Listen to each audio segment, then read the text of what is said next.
কখনো অভদ্র আচরণ করবেন না। হিন্দু হোক, বুদ্ধ হোক, খ্রিস্টান হোক, মানুষকে মানুষের সম্মান দেবেন। কোন রিক্সাওয়ালা সুইপারের সাথে কখনো তুই তুকারি করবেন না। ভালো বংশের পোলাপাইন কখনো মানুষের সাথে বেয়াদবি করেন না। এটা হলে কি হবে? আপনার জীবন এনার্জেটিক হবে। আপনার জীবনে দুই ধরনের এনার্জি দরকার। কয় ধরনের এনার্জি?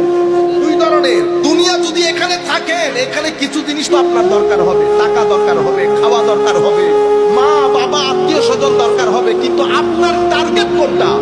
আপনার টার্গেট কিন্তু এখানে কেউ না। এটা এতই কঠিন দুনিয়া।